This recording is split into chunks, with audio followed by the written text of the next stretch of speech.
jour de Pâques fleuries, il y a précisément 50 ans de ma première connaissance avec Madame de Varan. Elle avait 28 ans alors, étant née avec le siècle. Je n'en avais pas encore 17, et mon tempérament naissant, mais que j'ignorais encore, donnait une nouvelle chaleur à un cœur naturellement plein de vie. S'il n'était pas étonnant qu'elle conçût de la bienveillance pour un jeune homme vif, mais doux et modeste, d'une figure assez agréable, il était encore moins qu'une femme charmante, pleine d'esprit et de grâce, m'inspira, avec la reconnaissance, des sentiments plus tendres que je n'en distinguais pas. Mais ce qui est moins ordinaire est que ce premier moment décida de moi pour toute ma vie, et par un enchaînement inévitable produisit le destin du reste de mes jours. Mon âme, dont mes organes n'avaient pas développé les plus précieuses facultés, n'avait encore aucune forme déterminée. Elle attendait dans une sorte d'impatience le moment qui devait la lui donner, et ce moment, accéléré par cette rencontre, ne vint pourtant pas si tôt. Et dans la simplicité des mœurs que l'éducation m'avait données, je vis longtemps prolonger pour moi un état délicieux, mais rapide, où l'amour et l'innocence habitent le même cœur. Elle m'avait éloigné. Tout me rappelait à elle. Il y fallut revenir. Ce retour fixa ma destinée, et longtemps encore, avant de la posséder, je ne rêvais plus qu'en elle et pour elle. Ah, je vivais plus qu'en elle et pour elle. Si j'avais suffi à son cœur, comme elle suffisait au mien. Quel paisible et délicieux jour nous eussions coulés ensemble. Nous en avons passé de tels, mais qu'ils ont été courts et rapides. Et quel destin les a suivis. Il n'y a pas de jour où je ne me rappelle avec joie et attendrissement cet unique et court temps de ma vie où je fus moi, pleinement, sans mélange et sans obstacle, et où je puis véritablement dire avoir vécu.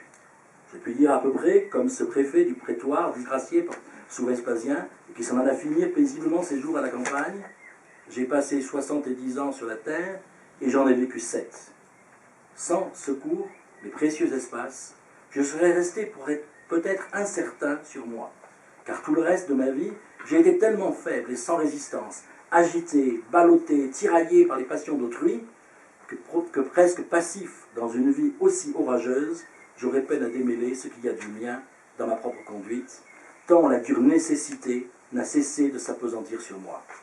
Mais, durant ce petit nombre d'années, aimé d'une femme pleine de complaisance et de douceur, je fus ce que je voulais faire.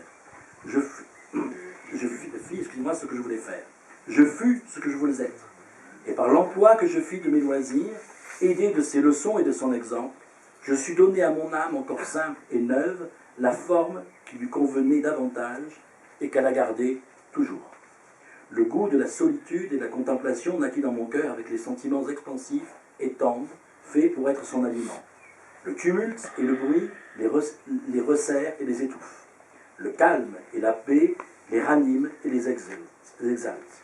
J'ai besoin de me recueillir pour aimer. J'engageai maman à vivre à la campagne. Une maison isolée, au penchant d'un vallon, fut notre asile. Et c'est là que dans l'espace de 4 ou 5 ans, j'ai joui d'un siècle de vie et d'un bonheur pur et plein qui couvre encore de son charme tout ce que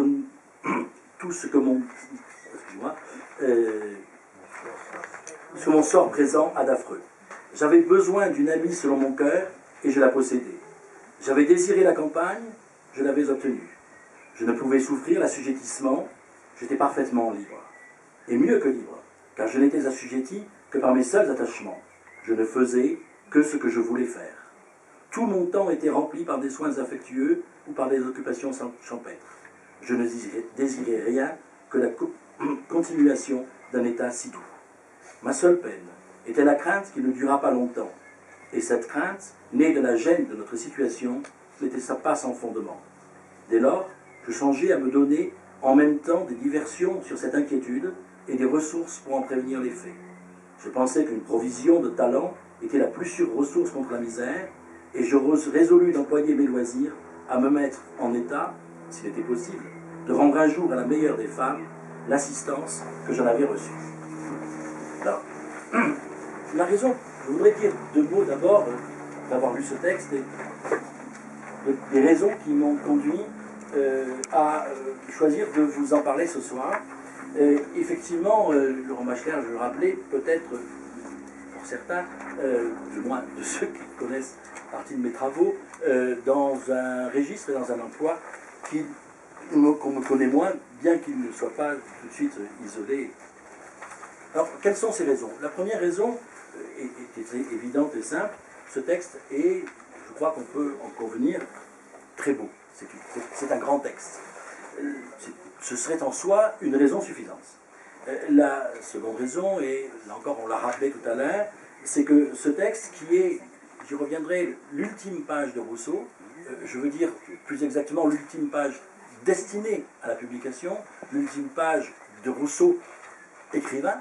Il y a ultérieurement quelques notes prises et surtout un peu de correspondance qu'il a continué à tenir, mais c'est vraiment sa dernière page, je dirais, de Rousseau écrivain, est en même temps une page sur laquelle il fait retour vers le début de sa vie et plus particulièrement sur la période, je dirais, à la fois si discrètement et si fortement évoquée ici, de son séjour au Charmette.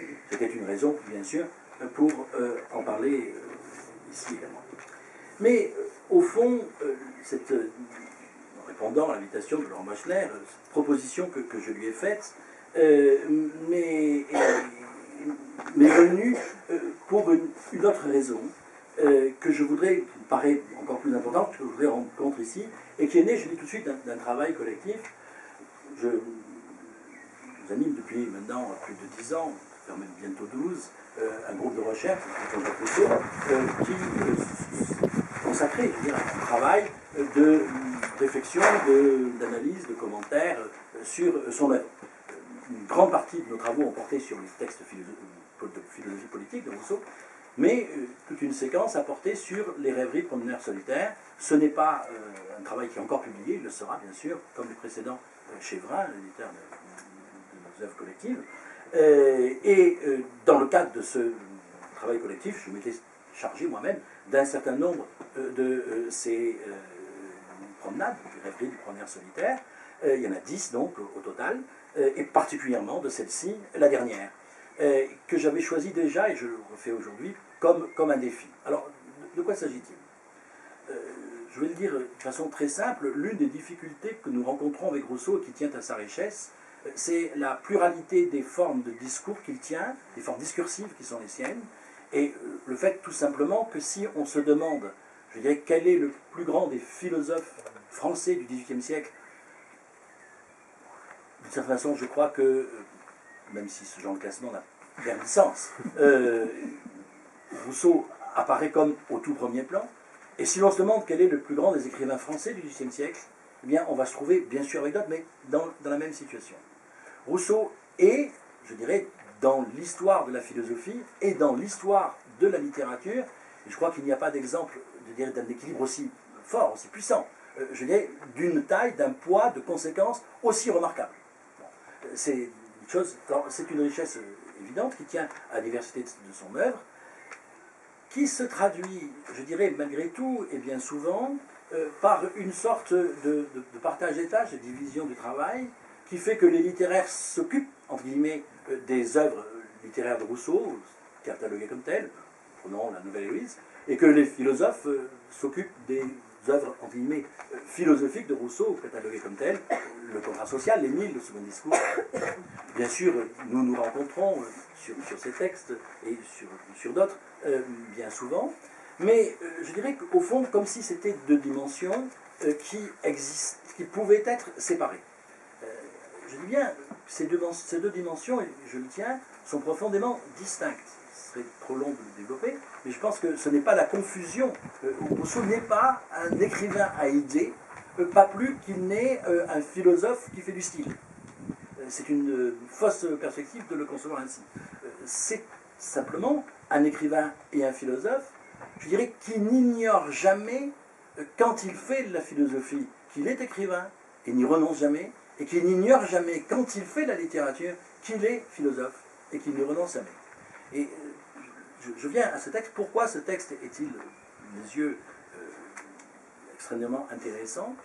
C'est qu'il est d'une part, tenez à le lire pour cela, et malgré les petits moments où j'ai pu trébucher dans sa lecture, et j'en suis désolé pour lui d'abord et pour vous ensuite, vous en avez ressenti, je pense, la force. Je précise que je vous l'ai donné dans un état, je dirais, d'une certaine façon, encore une fois, malgré ces embrouilles, lisse, vous l'avez en tout cas imprimé, il y a une faute, vous avez vu, j'ai sauté à 2. Je signale qu'il est légèrement différent de celui publié habituellement dans la Pléiade, parce que je l'ai repris à partir des manuscrits, et que donc il y a quelques petites variantes qui tiennent à cela, mais ça n'est pas du tout, ce que je vous donne n'est pas du tout un établissement scientifique que j'ai fait par ailleurs, je pourrais donner éventuellement pour le site si Laurent le souhaite. Bon, ce que je veux dire par là, c'est que nous avons affaire, je dis que c'est la dernière page de Rousseau, c'est un brouillon. C'est un brouillon. Vous êtes trop loin pour vous le montrer, mais je peux, enfin, pour que tout le monde puisse le voir, mais ça donnera peut-être une idée simple. Voilà. Ce sont ces 2 pages que vous avez ici dans un facsimilé déjà ancien, donc aujourd'hui on pourrait faire beaucoup mieux dans la reprographie, mais qui donne une idée de ce que c'est surchargé de rature et d'écriture, qui sont d'ailleurs toutes, je le signale, faites, enfin techniquement, non pas après coup, mais dans le fil de l'écriture. Donc nous avons affaire, effectivement, je dirais, à un brouillon, et un brouillon inachevé. Rousseau, disons les choses très simples, je vais y revenir, a écrit ce texte le 12 avril 1778. Il était encore rue Plâtrière à Paris, et il emporte les 2 carnets carnets cahiers, c'est entre les 2 de la taille, sur lesquels il avait rédigé ses rêveries du promeneur solitaire. Il les emporte avec lui à Hermononville et mourra sans y avoir retouché. Sans les avoir retouchés, sans avoir fini. Il meurt très peu de temps après, début juillet. Donc je souligne cet aspect-là, parce que, je veux dire, c'est un texte travaillé, donc c'est un brouillon travaillé, mais ça n'est pas un texte fini, il faut en tenir compte. Rousseau l'aurait certainement encore retouché si il avait le mené à terme, entre guillemets, sa rédaction. Mais tel quel, nous y voyons, je dirais, un travail d'écriture indiscutable. Et ce travail d'écriture, ce qui m'intéresse, ce que je voudrais montrer, c'est l'objet de ce que je voudrais faire aujourd'hui, c'est un travail de pensée. L'idée globale que je crois qu'on peut défendre, c'est qu'on a tendance communément, c'est par exemple l'édition de la Pléiade le fait ainsi, à considérer les rêveries du promeneur solitaire comme un des textes, entre guillemets, autobiographiques de Rousseau. Qu'on met, je dirais, dans un cycle, d'ailleurs, par exemple, cette édition, Marc Geisinger le présente ainsi, qui commencerait à des confessions, se prolongerait avec des dialogues et s'achèverait donc avec les rêveries du promeneur solitaire. Bien entendu, il y a là quelque chose de vrai. D'abord, ce sont 3 œuvres qui sont écrites dans la suite l'une de l'autre, par Rousseau, ce sont les 3 dernières, si l'on veut, pour l'essentiel. La deuxième, c'est que, de fait, il y a un système de correspondance et de reprise de l'un à l'autre, et qu'il y ait question, je dirais, de sa propre existence et de lui-même dans les 3. Simplement, ces textes sont très, je dirais, différents par leur statut. Je ne reviens pas sur les confessions, qui sont véritablement quelque chose comme une autobiographie, mais en même temps une apologie, c'est une défense, et en même temps une confession, c'est-à-dire qu'il s'attaque en même temps qu'il se défend, c'est le jeu de Rousseau. Je ne reviendrai pas non plus sur les dialogues Rousseau juge de Jean-Jacques, je dirais, où il s'agit à ce moment-là non pas de la personne de Jean-Jacques Rousseau, mais de l'écrivain, Jean-Jacques Rousseau, de son statut, celui de son œuvre, qu'il s'agit, là encore une fois, de défendre et d'évaluer aussi objectivement, je dirais que Rousseau pense pouvoir le faire. Et puis, il y a donc ces rêveries du promeneur solitaire, dont la caractéristique fondamentale est que Rousseau, je dirais, n'y cherche non pas plus d'effets, elles ont un but, mais il ne cherche pas d'effet sur un public, il cherche un effet exclusivement sur lui-même. C'est pour lui, dit-il, qu'il écrit, et dans un but très précis qu'il dit, d'ailleurs au cours des rêveries, c'est qu'il cherche à se comprendre. Il emploie le terme d'ailleurs de la réflexion, il dit « je réfléchis » dans ce texte, et il cherche à se comprendre, et il fait une remarque très intéressante en disant qu'il cherche à se comprendre parce qu'il s'est aperçu que, notamment après avoir pris les confessions, que la tâche qu'il s'était fixée, c'est-à-dire de dire son moi, ce qu'il était en fait beaucoup plus compliquée qu'il n'y paraissait, parce que pour dire ce que l'on est, il faudrait qu'on sache. il croyait savoir ce qu'il était, or en fait, il s'avère que c'est beaucoup plus compliqué de savoir ce que l'on est qu'il l'avait pu le croire. Et donc, les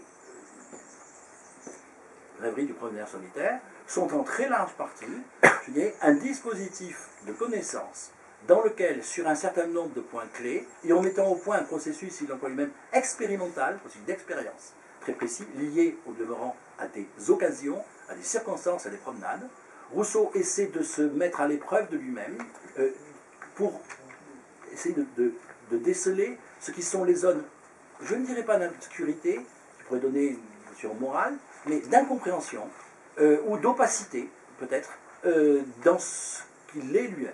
Donc, ce travail de réflexion. Or, et c'est ça qui est capital, je veux dire, ce travail d'introspection, si on veut l'appeler ainsi, qui le fait?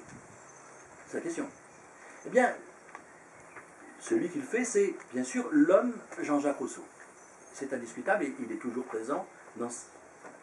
Deuxièmement, celui qui le fait, c'est l'écrivain Jean-Jacques Rousseau. Et il a affaire dans ses textes à ses œuvres, sur lesquelles il revient, et il y a affaire effectivement à un travail de l'écrivain, qui par exemple est celui de la description, qui est celui de l'évocation, qui est celui de la narration. Mais troisièmement, et c'est ce qui est important, et indissociablement, c'est l'œuvre du philosophe Jean-Jacques Rousseau. Celui qui cherche à comprendre et à réfléchir, la réflexion est une activité proprement philosophique. Et ce que je voudrais vous montrer, je dirais dans un texte qui, de ce point de vue-là aussi, est presque limite, c'est que ce texte est, de bout en bout, très profondément pensé.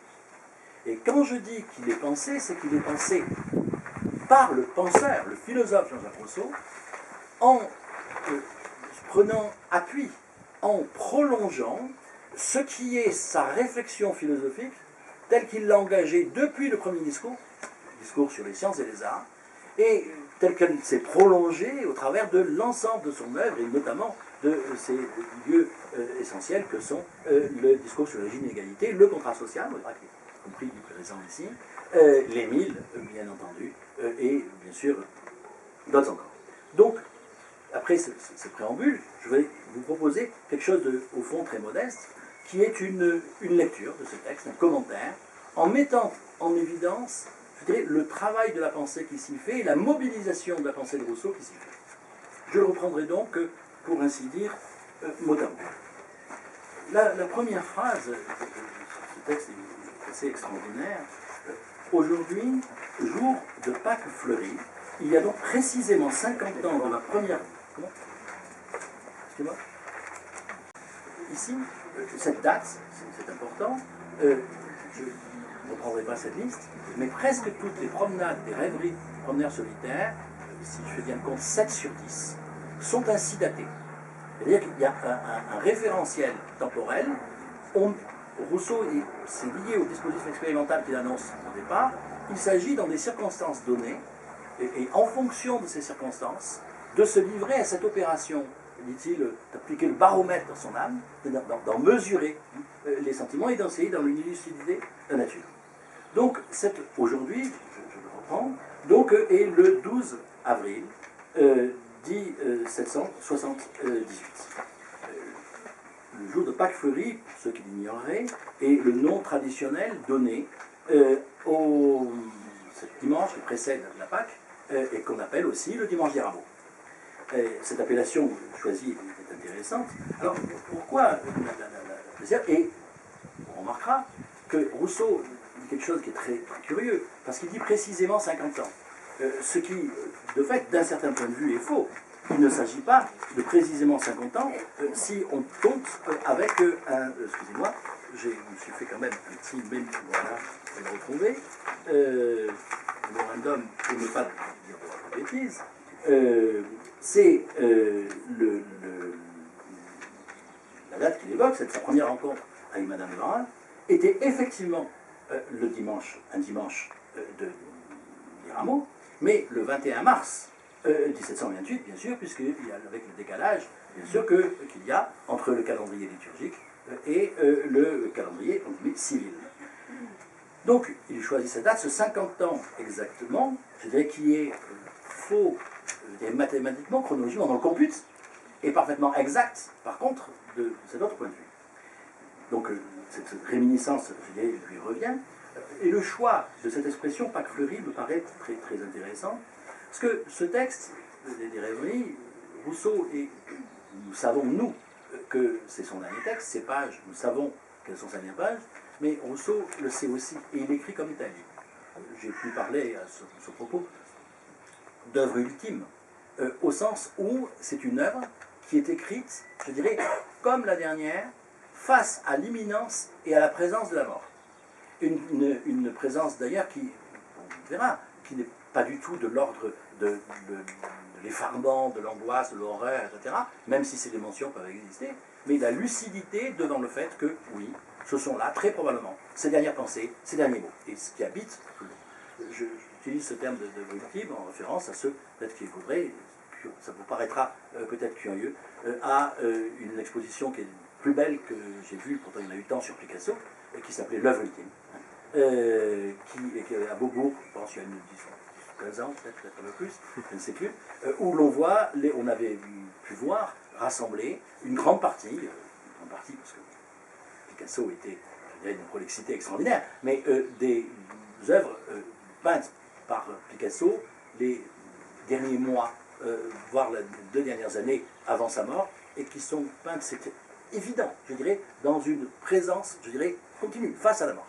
Et ça c'est quelque chose d'extraordinaire d'avoir à faire. Donc, ce n'est pas nous, rétrospectivement, qui pouvons dire, Picasso, je l'abandonne, de Rousseau, de cette œuvre, des rêveries, c'est une œuvre qui a été sa dernière.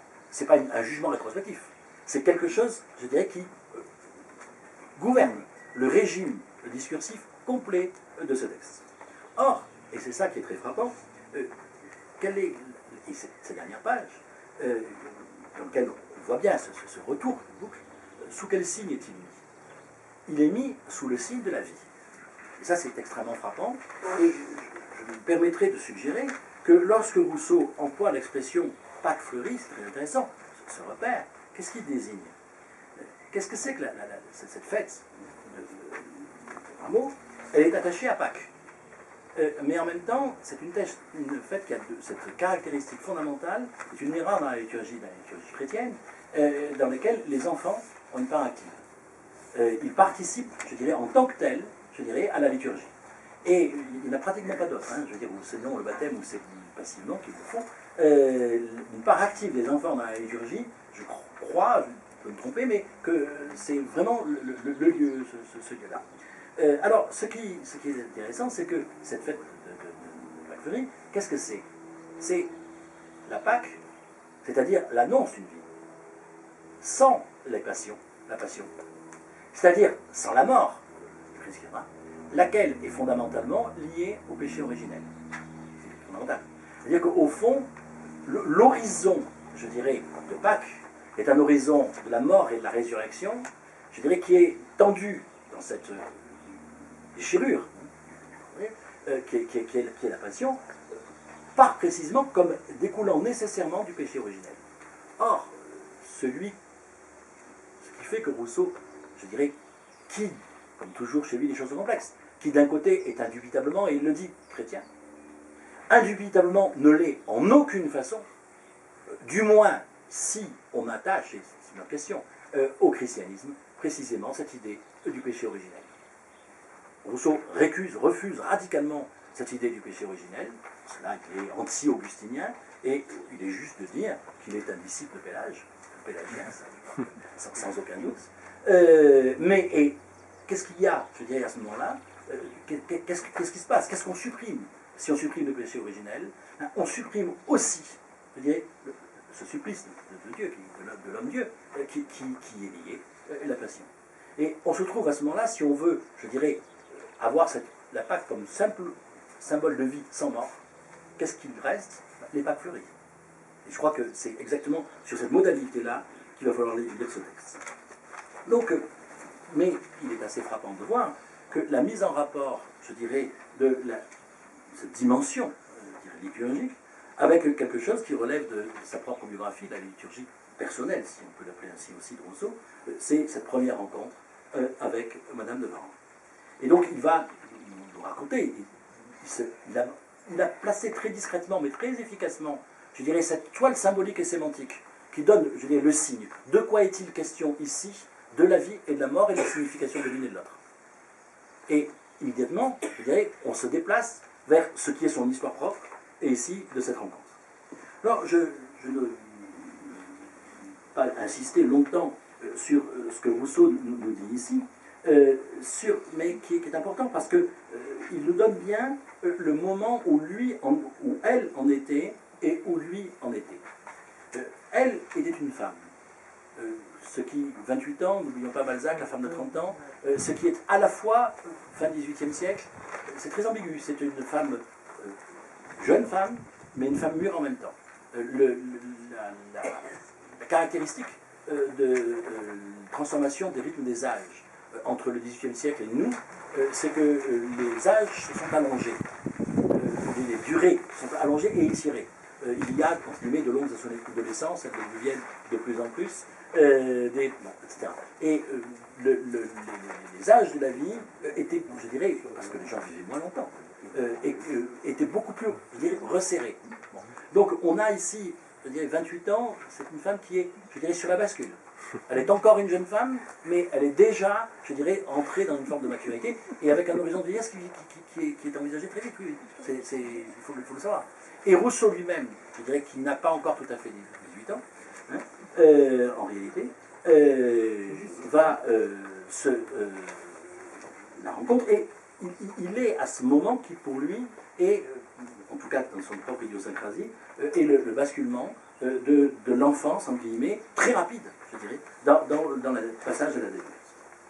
Et donc, cette indistinction est intéressante parce que la chaleur dont il parle, et on va voir la présence, je dirais, de la sexualité qui est très très forte ici, et dont on va voir qu'elle est très fortement réfléchie aussi.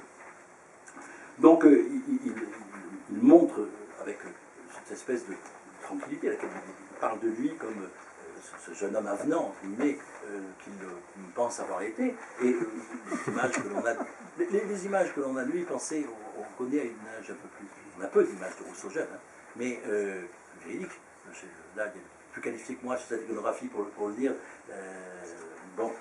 mais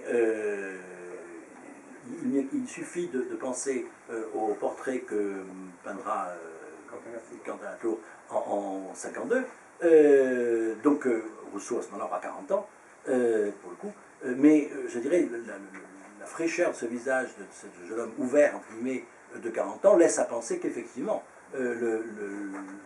l'adolescent, entre guillemets, ou le tout jeune homme de 18 ans devait pouvoir avoir quelque chose de très avenant, c'est assez vraisemblable. En tous les cas, c'est l'effet qu'il se faisait à lui-même et que peut-être qu'il faisait aux autres, en tout cas, vraisemblablement à Madame de Marin. Mais ce qui va être intéressant, cette rencontre, donc, je dirais, ils sont tous les deux, donc à ce moment-là, je dirais, à des âges d'instabilité. C'est intéressant. Et les âges d'instabilité, c'est les âges où quelque chose se décide. Et d'une certaine façon, ce texte est une réflexion sur la façon dont les choses se décident. Se décide et ne se décide pas. Et les deux en même temps. Et donc, il va y avoir ça va jouer un rôle remarquable. Donc, cette rencontre n'a rien d'étonnant. Qu'ils se soient sentis attirés l'un par l'autre n'a rien d'étonnant. Mais, comme dit-il, ce qui est moins ordinaire est que ce premier moment décida de moi pour toute ma vie. Et, par un enchaînement inévitable, produisit le destin du reste de mes jours. Et j'assiste ici, on regarde, bon, il y a donc une utilisation de la problématique de la décision qui est de l'ordre de ce qui est de la nécessité, d'un enchaînement de causes, qu'on va voir. Je vous fais remarquer que le texte, nous reviendrons tout à l'heure, va se prolonger dans une transformation. C'est-à-dire que cette décision, en guillemets, qui est liée à l'enchaînement, va devenir une décision que Rousseau va prendre sur lui-même. Et d'ailleurs, l'horizon de la décision prise sur lui-même est celui sur quoi servait le texte. Il va prendre une nouvelle décision, d'ailleurs, qui de cette façon est celle d'un désenchantement. C'est-à-dire d'envisager la sortie, en guillemets, de ce moment paradisiaque qu'aura été son séjour au Charmex. Alors, cette transformation-là, on va voir comment elle se fait. Alors d'abord, le premier thème, donc, l'enchaînement des circonstances. Ce premier moment définitivement propre de ma vie, donc, la transformation, d'ailleurs, en destin. Qu'est-ce que c'est, je dirais, qu'un destin? C'est un enchaînement de causes qui se constitue en une nécessité interne. Le destin, c'est l'intériorisation, guillemets, de la nécessité qui apparaît ici. Et avec cette remarque qui est intéressante, comment cet enchaînement se produit-il? J'évoquais tout à l'heure les circonstances. Ce texte, toute réflexion sur la nécessité chez Rousseau est une réflexion sur les circonstances, c'est-à-dire sur la contingence aussi. Pas lieu de développer ici, mais avec Blaise Lacoffen, dans l'introduction d'une édition que nous avons commise du discours sur l'origine de l'égalité, on va insister sur cette idée, je crois, très importante, qui est que chez Rousseau, au fond, comment penser la nécessité, c'est quelque chose, pour donner cette définition, auquel je tiens, le nécessaire, c'est une sédimentation du contingent. Des choses se produisent, des circonstances arrivent, qui, je dirais, au fond, auraient pu ne pas se produire, auraient pu se produire autrement. Mais, et en ce sens donc, ce qui est réel est pour une large part contingent. Mais ce contingent, lorsqu'il s'est effectué, quand les choses sont passées, quand les effets se sont produits, il constitue une nécessité qui devient d'ailleurs, dans le langage de Rousseau, une nature. Une nature, c'est pour une large part quelque chose qui est de la contingence accumulée, de sédimentée, et constituée en une nécessité, et dans la mesure précisément où c'est quelque chose qui à ce moment-là se projette sur l'avenir, comme ce en fonction de quoi un être va se développer, cela s'appelle un destin. Je poursuis si vous voulez. Ce qui est très intéressant donc dans ce mécanisme causal, c'est le caractère, pour ainsi dire, et quand je dis pour ainsi dire, ce n'est pas parce que ça ne serait pas le cas, mais parce que c'est d'une manière déterminée, pour ainsi dire matérialiste, dont Rousseau continue. Mon âme, dont mes organes n'avaient pas développé les plus précieuses facultés, n'avait encore aucune forme déterminée. Regardez, je commence par le début de ce texte, qui est capital. Mon âme, dont mes organes n'avaient pas, n'avaient pas développé les plus précieuses facultés. Les facultés chez l'homme, et ça c'est Constance chez Rousseau, c'est l'idée de la perfectibilité, ne sont jamais données comme prêtes à l'emploi. L'homme n'est ni raisonnable, ni dans l'ordre de la passion non plus, etc. Nous ne naissons pas faits, nous nous développons. Et précisément, les facultés se développent, et pour qu'elles se développent, il faut qu'elles soient suscitées, il faut des conditions. Or, parmi ces conditions de développement, et j'insiste, des facultés de l'âme, qu'y a-t-il? Il y a précisément le développement lui-même des organes, qui sont bien les organes du corps. Et ici, il faut l'entendre très clairement, et c'est une thèse fondamentale pour Rousseau, c'est l'éveil de la sexualité, biologiquement, qui est la condition de possibilité de l'éveil des sentiments, et c'est l'éveil des sentiments qui est la condition de possibilité du développement de la raison. Donc les facultés rationnelles, c'est la raison pour laquelle l'esprit de l'homme ne se développe vraiment qu'à l'adolescence. Donc n'avait pas développé de curiosité, donc cette âme n'avait encore aucune forme déterminée. Là c'est une chose très importante, on va voir que ce terme de forme là de ce texte, je dirais bien qu'un brouillon, et d'une rigueur de composition extraordinaire. Comme je disais tout à l'heure que le thème de la décision ici apparaissait, et va être repris, je dirais transformé, de la même manière, le thème ici de la forme, le terme de forme, est avancé, qui va être repris ultérieurement, avec une détermination très précise. Qu'est-ce que c'est que dire qu'une âme n'a pas encore une forme déterminée? Alors, soyons clairs. Est-ce qu'il faut prendre forme au sens, je dirais, extérieur? Est-ce que ça veut dire que Rousseau n'avait pas encore, je dirais, acquis d'une manière du monde, d'une manière qui lui serait propre, peu importe, c'est absolument pas.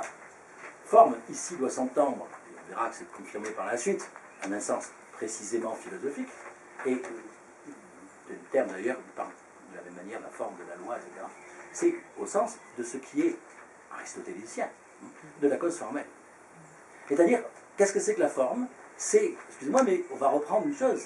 On est ici dans le rapport, on a les organes avant, de la cause matérielle à la cause formelle. La cause matérielle, nous dit Aristote, par exemple d'un pot, c'est l'argile, c'est la terre informe.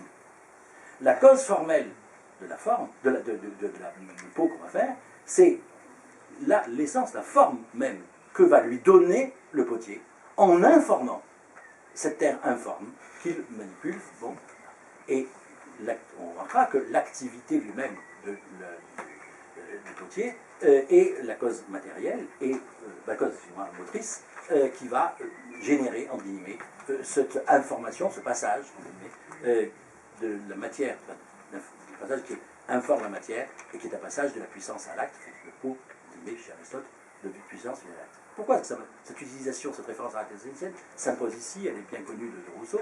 Qu'est-ce que c'est qui est intéressant? C'est que ce qu'on voit bien, c'est que d'une certaine façon, il s'agit vraiment de former son âme, c'est-à-dire de lui faire être ce qu'elle sera essentiellement. Dans un rapport qui est très subtil, parce qu'en même temps, il s'agit de facultés qui sont appelées à se développer. Donc, il y a du virtuel.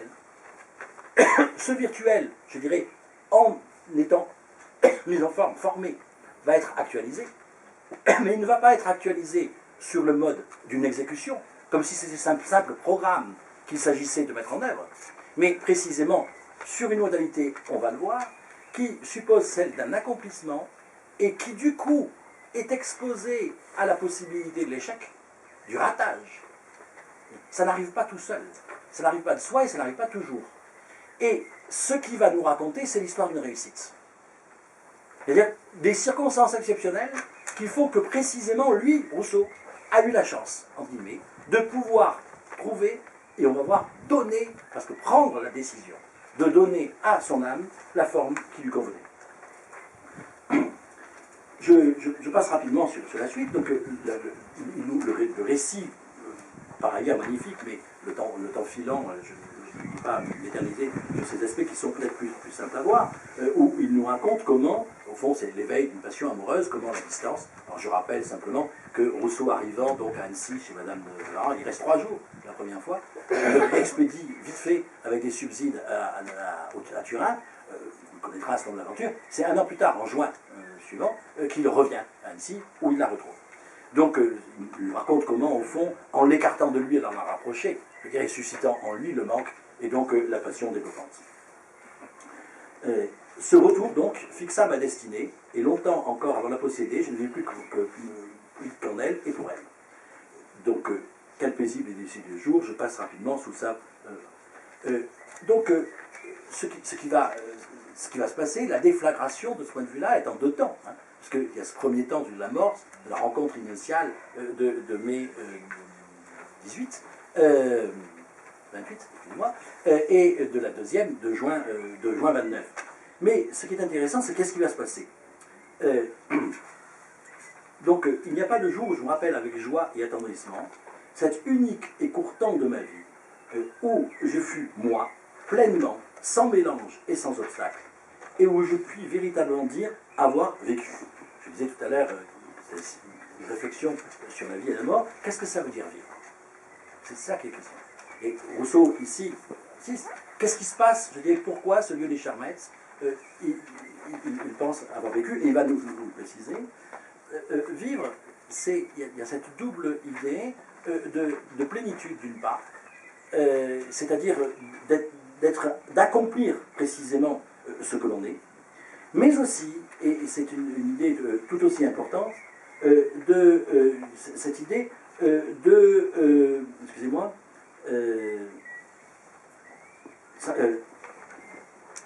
de ne pas rencontrer quelque chose qui nous empêche d'être ce qu'on est.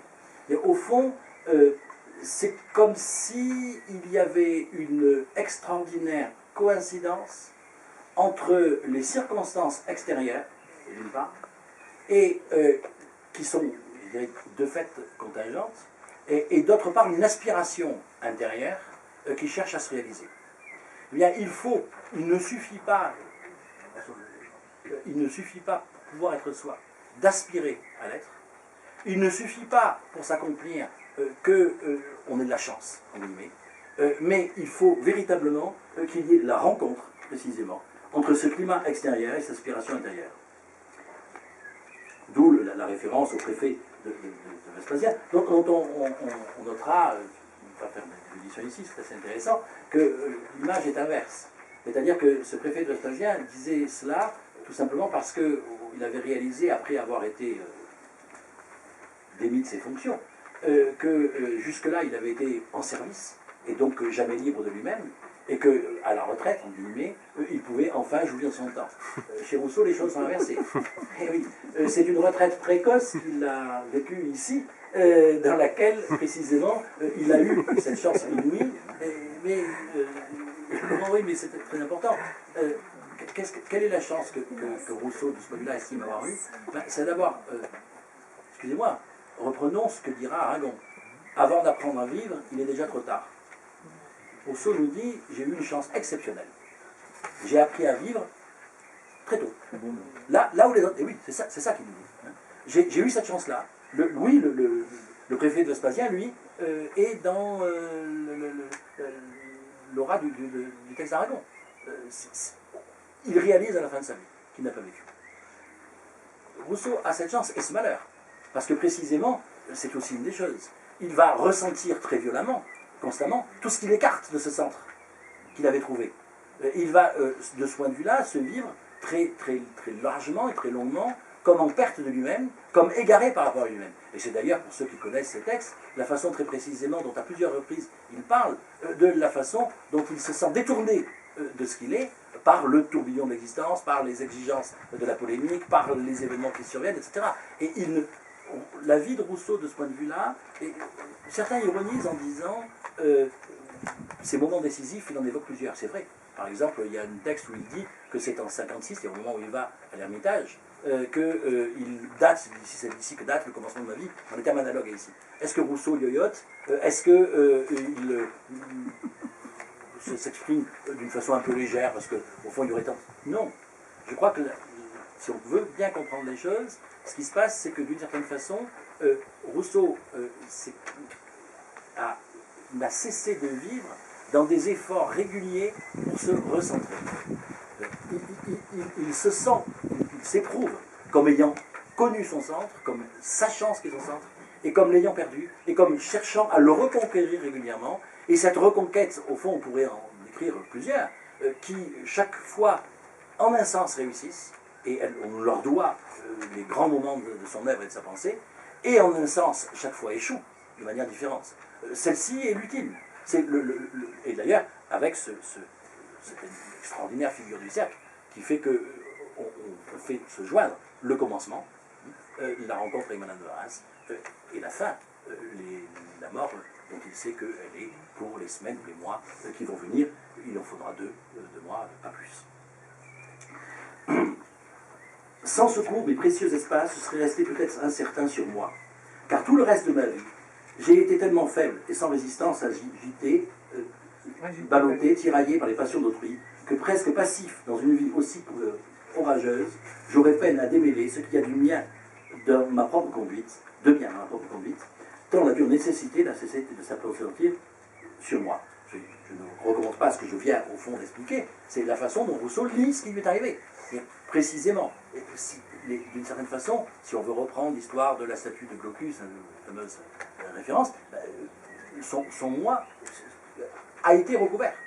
Par les scories de l'existence, des agences de mondanité, des conflits qu'il a rencontrés, etc. Et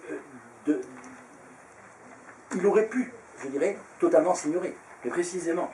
Mais, durant ce petit nombre d'années, aimé d'une femme pleine de complaisance et de douceur, je fis ce que je voulais faire, je fus ce que je voulais être, et par l'emploi que je fis de mes loisirs, aidé de ses leçons et de ses exemples, je sus donner à mon âme encore simple et neuve la forme qui lui convenait davantage et qu'elle a gardée toujours. Vous remarquerez, double renversement. Ce qui était de l'ordre de la nécessité, des circonstances, etc. Le jeu qui apparaît ici comme une série de décisions. Et de décisions assumées, voulues et construites. J'ai su, j'ai fait, j'ai voulu. Et deuxièmement, la reprise de la forme, je me suis donné moi-même ma forme. Enfin, excusez-moi, mais c'était quand même extraordinaire. Cet homme est en train de dire qu'il a, pour reprendre une expression, je dirais qu'il a été malheureusement galvaudé, je m'excuserai de le dire, ces derniers temps, mais sculpté sa propre statue.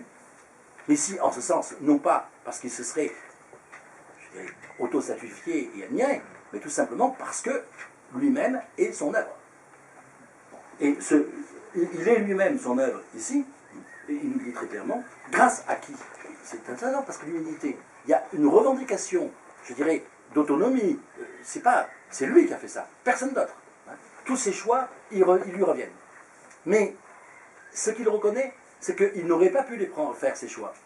Ce travail, il n'aurait pas pu le faire s'il n'avait été aidé, stimulé par cela. Les termes sont très clairs pour le dire, par Madame de Varan. Et du coup, ce qu'il affirme par ailleurs, c'est que du coup, il s'est trouvé. Et en ce sens, quand je dis qu'il se perd ensuite, je dirais il se perd sans jamais se perdre. Il se perd parce qu'il est, entre guillemets, égaré dans les affaires du monde, dans des enjeux, des discussions, des territoires qui lui sont étrangers, mais en même temps, sans jamais se perdre, parce que lui sait qui il est. Et ce qui d'ailleurs l'a rendu positivement insupportable à nombre de ses contemporains. Cet homme qui, je dirais, était là au milieu en disant « je ne suis pas des vôtres ». Et non seulement je ne suis pas des vôtres, mais moi, je sais qui je suis. Bien sûr que on comprend fort bien que ça a été ressenti, je dirais, jusqu'à de l'arrogance, bien sûr. Mais précisément, celui-là, quel il était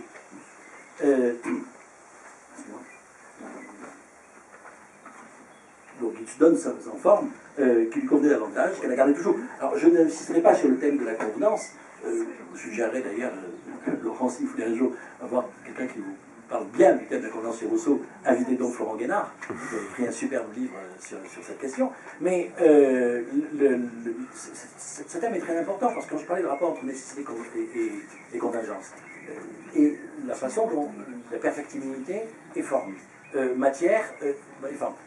Qu'est-ce qui se joue ici? Parce que c'est très intéressant. Quelle est la chance de Rousseau? Cette forme, il se l'est donnée. Et peut-on se donner n'importe quelle forme? Non. Alors ça, c'est un vieux thème, on trouverait chez Cicéron. Il s'agit de bien concevoir, quand on s'éduque soi-même, on choisit son office, mais il ne faut pas se tromper. Il ne faut pas se tromper sur celui pour lequel on est fait. C'est un vieux thème stoïcien que Rousseau réactive ici. Mais il s'agit, au fond, de savoir s'inventer. Avec ce double sens, précisément, merveilleux de l'invention, qui est qu'on se constitue, on se produit, on se crée, c'est la production de cette forme, mais en même temps, l'invention est découverte. On ne peut se découvrir que si on reconnaît, effectivement, ce que d'une certaine façon, on est déjà virtuellement. D'ailleurs, pas qu'on est déjà virtuellement, qu'on est susceptible d'être virtuellement. Il s'agit de reconnaître ce que l'on est susceptible d'être.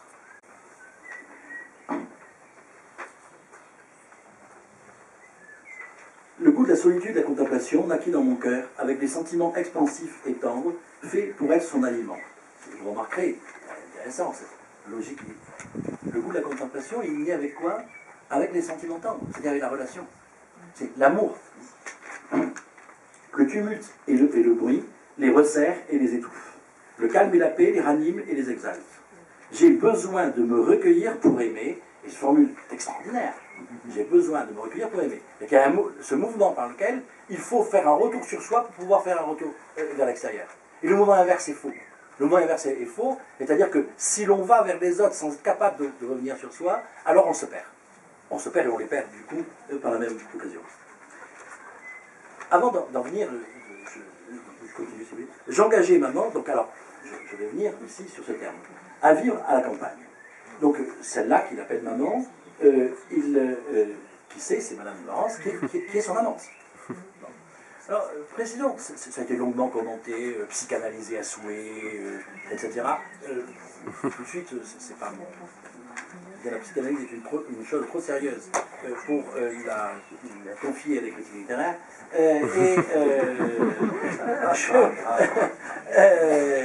Je ne me garderai en tout cas, par l'incompétence, de l'une et de l'autre. La psychanalyse n'est pas un péché rentré chez moi, mais le critique littéraire, oui, et c'est pour ça qu'il y en veut. Donc, mais cette plaisanterie mise à part, je reviens plus sérieusement, je voudrais proposer une autre interprétation. Une autre qui n'est pas concurrentielle, mais une autre dimension, qui est extrêmement simple, qui est la suivante. Que nous raconte, je parlais de la vie et de la mort, dans ce texte, que nous raconte Rousseau dans ce texte? Excusez-moi, mais c'est le récit d'une naissance. C'est le récit d'une naissance. Comment on est? Et pourquoi maman? Parce qu'elle est sa mère. Pourquoi elle est sa mère? De quel Rousseau est-elle la mère? Elle est la mère de ce Rousseau qui naît à 18 ans, qui naît à lui-même, et qui devient soi, celui qui donne cette forme, et grâce à elle. Mais cela, est-ce que c'est une aventure particulière de Rousseau? Est-ce que c'est de l'ordre de la psychologie? Est-ce que c'est de l'ordre du hasard? Géographiquement, peut-être. Anthropologiquement, non. Cette thèse est clairement défendue au début du livre 4 de l'Énée. Et je cite de mémoire, nous naissons 2 fois. Nous naissons, dit-il, 2 fois. Une première fois pour l'espèce. Et c'est la naissance biologique quand nous sortons du ventre de notre mère. Et une deuxième fois, dit-il, pour nous-mêmes. Et c'est quand la sexualité s'éveille en nous et que nous naissons par et pour une autre femme. Et cette deuxième naissance, on devient soi, on devient un être vivant par une femme, celle qui nous donne le jour. On devient soi par une autre femme et par une deuxième naissance, celle de l'éveil de la sexualité.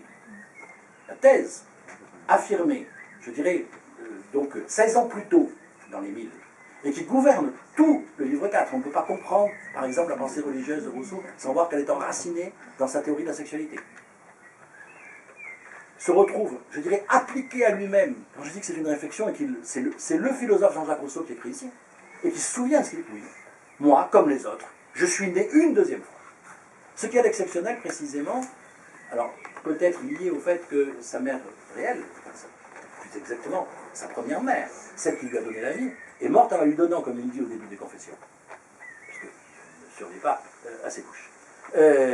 Donc la place a été faite, ou peut-être, je dirais, cette espèce de confusion. Il n'y a pas de dualité des 2 naissances et des 2 mères, mais il y a recouvrement, en guillemets, ici, là, à l'étage.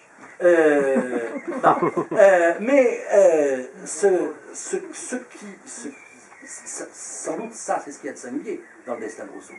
Mais ce fait qu'il soit né lui aussi une deuxième fois, c'est le sort de tous les humains, fondamentalement. Et c'est de ça qu'il est question. Ce qui soit dit en passant, je veux dire aussi que de l'autre aspect, la matière qui nous est donnée, intéressant, la matière de notre vie, c'est celle de notre existence, celle pour l'espèce, comme nous laissons, mais la forme, elle vient avec la sexualité, c'est-à-dire, et avec, bien sûr, le principe de l'identité. Non pas l'espèce, mais l'individu. On existe pour soi, et donc on existe comme soi, comme celui qu'on est, dans sa singularité. Donc j'engageais maman à vivre à la campagne, une maison isolée, comme nous y sommes, et c'est bien pour en parler, au penchant d'un vallon, qui fut notre asile. Et c'est là que dans l'espace de 4 ou 5 ans, j'ai joui d'un siècle de vie, et d'un bonheur pur et plein, qui couvre encore de son charme tout ce que mon sort présent a d'affreux. Et il va décrire ici en quoi consiste ce bonheur, et c'est intéressant. J'avais besoin d'une amie selon mon cœur, je la possédais. Et vous remarquerez que la première fois, c'est le balancement. Celui qui a commencé par la solitude commence cette fois-ci, je dirais, par... Alors, bien entendu, c'est le terme qu'il choisit, bien évidemment, pour son ambiguïté, hein, le terme ami, qui est, bien entendu, intermédiaire entre l'amante et l'ami. J'engage à me dire, excusez-moi, voilà. J'avais besoin d'un ami selon mon cœur, je la possédais, et vous remarquerez là encore, et le terme posséder revient pour la deuxième fois, et l'espèce de mélange, je dirais, de crudité du langage de Rousseau, constante. Posséder, soit s'entendre, d'abord, au sens strict, littéral du terme. C'est de la possession physique, sexuelle qu'il s'agit. Mais en même temps, bien sûr, j'avais besoin de posséder, de façon beaucoup plus générale, c'est-à-dire de la possession qui est, c'est intéressant chez Rousseau, avoir, et qu'est-ce qui définit la sphère de la possession? Avoir et pouvoir jouir de ce dont on a réellement besoin. Il y a, et c'est autre chose, parce que la limite de la possession, c'est par exemple ce critère pour la propriété. On a droit à posséder que ce dont on a la possibilité de jouir et dont la jouissance correspond à un besoin pour nous, intime. Donc on est ici, très précisément, dans cette relation. J'avais désiré la campagne que j'avais obtenue. C'est encore la campagne, et je plaide pour un maniement, je dirais, discret des parkings. Je ne pouvais souffrir l'assujettissement. J'étais parfaitement libre, Et regardez, le Rousseau veut dire, c'est extraordinaire. Et il précise, et mieux que libre, car je n'étais assujetti que par mes seuls attachements, je faisais ce que je voulais faire. Et regardez bien la chose. Vous avez, en une phrase très discrète, rappelé la totalité de sa conception de la liberté. Premièrement, la liberté, c'est la liberté d'indépendance. Ne pas être asservi. Et j'ajouterai, mais ce serait plus long à développer, on parlera si vous voulez des discussions, que l'un des grands mérites de Rousseau, c'est d'avoir su et discerner, à la suite de la Boétie, qu'il reprend quasi explicitement, que celui qui ne veut pas être asservi, s'il ne le veut pas vraiment, ça implique qu'il ne veuille asservir personne d'autre. Et ça, c'est une chose, je dirais, essentielle. Chez lui, c'était que l'idée, au fond, que la liberté est inséparable du désir de sa propre liberté, et c'est inséparable de la reconnaissance de la liberté d'autrui. Je continue si vous voulez bien, et je vais bientôt voir. Donc, mes premières conceptions de la liberté, ne pas être sous une dépendance. Mais est-ce que cette liberté, alors, c'est la liberté de l'être isolé? Est-ce que c'est la liberté de l'absence de lien? La réponse est non. Parce que précisément, cette liberté d'indépendance, qui est la condition de possibilité, qui est une condition nécessaire, est en même temps la condition de possibilité de cette autre forme de liberté, qui est la liberté morale, telle qu'il a définie, qui consiste précisément à pouvoir s'engager. Et à pouvoir s'engager librement. Ici, mieux que libre, car je n'étais assujetti que par mes seuls attachements. Ici, l'attachement est précisément ce lien, et d'ailleurs, c'est très clair d'une autre manière. Cet attachement ici est un attachement affectif, un attachement électif. Le contrat social est pour une part aussi une théorie de l'attachement, c'est-à-dire de la façon dont on peut créer les conditions de possibilité, et le terme y est employé, pour que le citoyen se sente attaché au cœur de l'État. Et je cite ici l'avant-dernier chapitre du contrat social sur la religion civile. Il dit ce qu'il s'agit de faire, c'est de faire en sorte que les citoyens soient attachés, attachés dans leur cœur à l'État. Tout simplement, qu'est-ce que ça signifie? Ça signifie qu'ils soient volontairement, que le lien qu'ils éprouvent dans leur rapport à la collectivité soit précisément de ce type de liberté. Tout mon temps était rempli par des soins affectueux, par des occupations champêtres, favorisation. Quand même, il y avait aussi, n'oublions pas, la chimie qui n'était pas très champêtre, qui s'est assez mal terminée, je crois, là-bas derrière, hein, c'est ça? L'explosion où il a failli perdre la vue.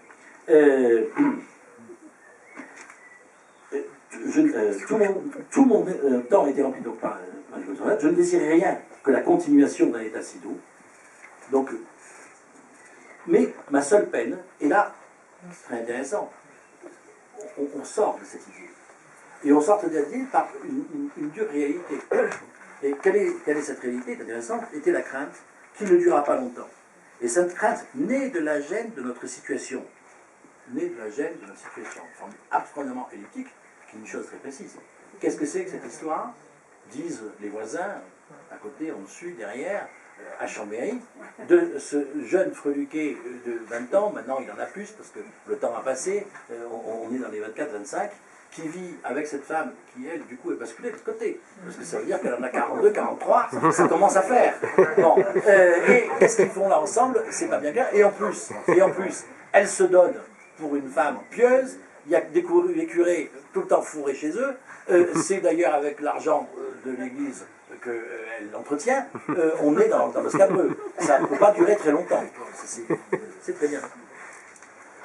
Dès lors, je songeais à me donner en même temps, et regardez, cette lucidité, donner en même temps, des diversions sur cette inquiétude. Bon, on va s'y distraire. Il est rongé, ici ça n'a pas duré, ou d'une façon ou d'une autre, c'est pas tenable. En réalité, il passe au silence. L'autre aspect de la question, c'est que, éventuellement, c'est qu'il y a un remplaçant. C'est une dimension qui va avec, mais il sait que ça ne peut pas durer. Et donc, il y a l'idée, je veux dire, c'est un mal-être psychologique. Très bien. Il faut. Et, en même temps, de me donner, excusez-moi, et des ressources pour en prévenir l'effet. L'effet, quel effet? L'effet, c'est la misère. S'il sort d'ici, où il va? Où il va? Il y a un cheminot. Qu'est-ce qu'il lui reste? Il n'y a rien. Il n'a pas de métier, il n'a pas... Il y a des talents. Justement, il va se forcer, entre guillemets, à en acquérir des talents. Et il va le faire littéralement. Je veux dire, il va vivre de l'enseignement de la musique, il va vivre de ses qualités de musicien, de copiste et de, plus tard de compositeur, et ainsi de suite. Oui, c'est bien ça. Il y a bien une description de ce qui s'est passé.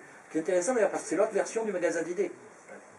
Le magasin d'idées, ici, a une autre version, hein, c'est les talents qu'il se donne. Et je dirais, de fait, peut-être qu'on surestime le magasin d'idées que Rousseau s'est donné ici, et qu'on sous-estime l'importance des talents qu'il y a acquis.